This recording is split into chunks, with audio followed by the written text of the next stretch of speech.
What's good, YouTubers and YouTubettes? This is JBsports back again with another one. How the tables have turned on Eddie Hearn. Just got through watching the IFL TV interview with Bob Arum, aka the Bob Father, CEO and promoter of Top Rank Boxing. They talked about the fallout from the Joshua Usyk fight.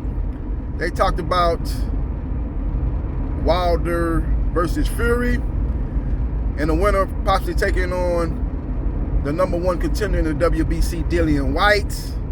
They touched a lot of different topics. They even talked about a little bit about Kid Galahad and a possible matchup with Navarrete, who's going to be taking on Joet Gonzalez. I think that fight's going to take place probably next month, I think. Sometime here in the fall, that fight's supposed to be taking place on an ESPN platform. But I want to talk in particularly about his comment about should Anthony Joshua take the rematch with Alexander Usyk. And I found it kind of funny as he said, look, the most sensible thing to do is for Anthony Joshua to step aside and allow Tyson the Gypsy King Fury to take on Alexander Crazy Eyes Usyk.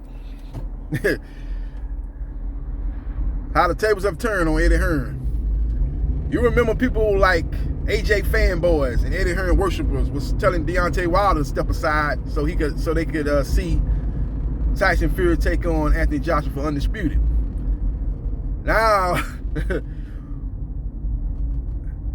well, you know the old saying, ain't no fun when the rabbit got the gun. That's basically the scenario that's playing out now. I know Eddie Hearn ain't trying to hear that. You know, Eddie Hearn did an interview yesterday basically saying, we're going to take the rematch, guaranteed, and we expect Anthony Joshua to make the proper adjustments, and we expect Anthony Joshua to win the fight. Anthony Joshua fought the wrong fight, the wrong game plan. He shouldn't have been trying to outbox a boxer. He should have used his physical attributes to overwhelm Alexander Usyk. Now the ball father saying, kill that noise, Eddie. Your boy ain't ready. He couldn't beat Alexander Usyk on his best day. He needs to step aside and allow undisputed to take place. Same thing they tried to ask Wilder to do. Step aside and allow undisputed to take place. How the tables have turned on Eddie Hearn. You know, he basically called out Eddie Hearn. He basically said, you know, Anthony Joshua is going to take the rematch with Alexander Usyk because of Eddie Hearn's ego. You know, but he said the most sensible thing to do is for Anthony Joshua maybe take a couple of fights or maybe just step aside and allow Fury and Usyk to take place for undisputed. Now that's assuming that Wilder doesn't beat Fury. If Wilder beats Fury, why don't we let Wilder and Usyk fight for undisputed and AJ step aside and fight the winner? So we will see what happens and we will see what transpires. But I just found it kind of funny that the tables have been turned. And ain't no fun when the rabbit got the gun, Eddie Hearn. But you know, they're going to do like they did with the Andy Ruiz situation. He's going to take the immediate rematch. And you know, Eddie Hearn said that in the interview. He said, yeah, the same people were saying Joshua shouldn't fight Andy Ruiz in the rematch. You saw he came back in the rematch and was able to recapture his titles. This is apples and oranges, Eddie Hearn. This ain't the same type of situation. It's similar as far as you have the rematch clause. And why is a mandatory fight involved with a rematch clause? That's another story for another day. But I don't understand that. You know, mandatory ain't supposed to be no rematch clause. But, you know, when you got the cachet of Anthony Joshua and opponents are looking to fight Anthony Joshua and they know Anthony Joshua is sweet, basically, they willing to go and take a rematch clause. They're like, man, I beat him and beat him in the rematch. And that's what Alexander Usyk was thinking. And they went on accepted that. But, you know, outside of Anthony Joshua and Canelo Alvarez, most champions that when they fight that mandatory, the mandatory challenger don't have this have a rematch clause. He don't have to accept a rematch clause. He can beat the champion and ride off to the sunset. Only Anthony Joshua and Canelo Alvarez are able to get away with these things in the sport of boxing. But that's neither here nor there. He also talked about that Dillian White, if he's successful against Otto Wallin, that's a big if, he would get the winner of Tyson Fury and Deontay Wilder. That would be a big fight, especially if he said if it's Whites and Fury, that would be a big fight over there in the UK. Now, if it's Wilder and White, they can put the fight over here in the US. That'll be a big time press conference for that fight. Them two guys have no love lost between Dillian White and Deontay Wilder. The press conference would be epic, man. I would advise them, if that fight is made, to make sure they do like at least a 3-city press conference. One over there in London, in the UK, one in New York, and one in LA, man. They got to do 3 press conferences for that fight. That's definitely a pay-per-view fight. Would do good numbers over there in the UK, and would do good numbers over here in the United States of America. So that's some of the things that could play out depending on the outcome of these fights coming up between Deontay Wilder and Tyson Fury, and Dillian White and Otto Wallin. Hopefully Dillian White wins, and hopefully Deontay Wilder wins. That's the fight I really want to see next, outside of what I wanted to see with Wilder and Joshua. That fight seems to be a long ways off. You know, Joshua first must take care of business with Alexander Usyk. He's in a dilemma, in my opinion, what type of style of fight he's going to go into in the rematch. I think he should come out more aggressive, but he could run into something. And as we know, he don't have the greatest of chins.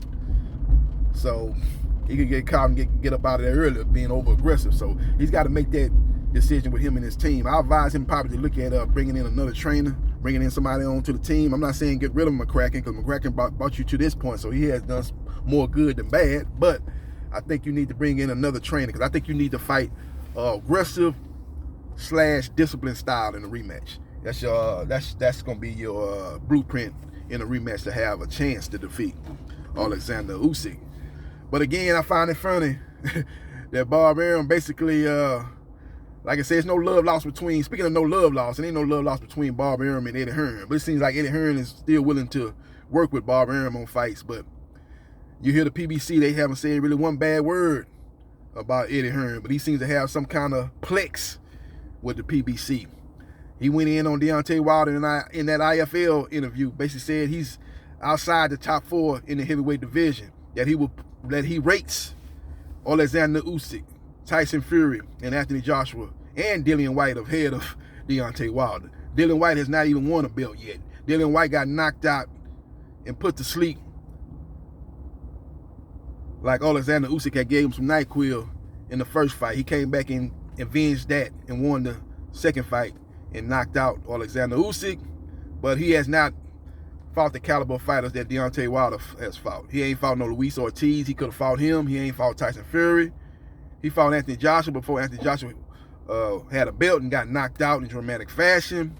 So who has he beat? He beat Joseph Parker, the nicest guy in boxing. He ain't fought Andy Ruiz. Now he's fighting Otto Wallin. If he gets that win, that's a good win. That possibly could put him ahead of Luis King Kong Ortiz in that second tier. You know, maybe put him ahead of Anthony Joshua, because Anthony Joshua's now in that second tier.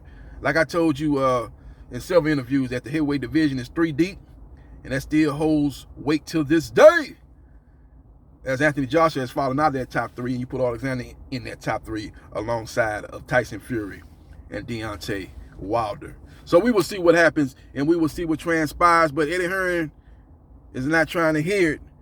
He ain't going to allow Anthony Joshua to step aside and for undisputed to take place between Fury and Usyk, you know, involving 2 rival promoters, Frank Warren, Bob Arum, putting together a fight. He ain't gonna allow that to transpire, not on his watch.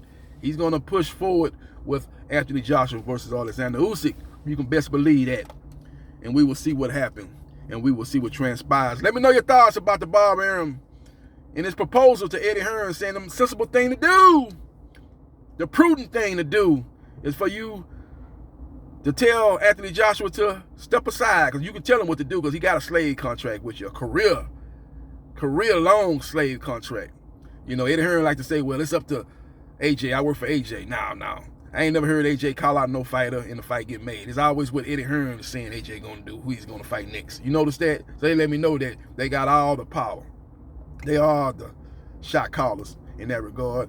And basically, Anthony Joshua do what Eddie Hearn and Papa Hearn tell him to do. So we will see what happens, and we will see what transpires, but we will see probably in February or March, Anthony Joshua taking on Alexander Usyk, and the winner of that, hopefully, will take on the winner of Tyson Fury versus Deontay Wilder, but I doubt that scenario plays out. I think the more likely scenario is Tyson Fury, Deontay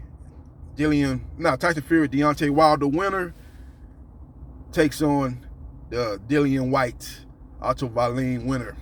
And the winner of Usyk Joshua, which will take place in the first quarter of 2022, will probably have to take care of a WBA mandatory in their next fight. And then somewhere in the middle part of 2022, winner, late 2022, sometime, let me put it like this, sometime in the summer of 2022 or the winter of 2022, you get the winner of Tyson Fury, Deontay Wilder winner, and the winner of Dillian White, Otto Wallin winner, and those winners meet. That winner will fight the winner of Anthony Joshua versus Alexander Usyk in the summer of 2022 or the winter of 2022. So we will see what happens, and we will see what transpires. Subscribe to JB Sports, the man, the myth, the legend, and I holla.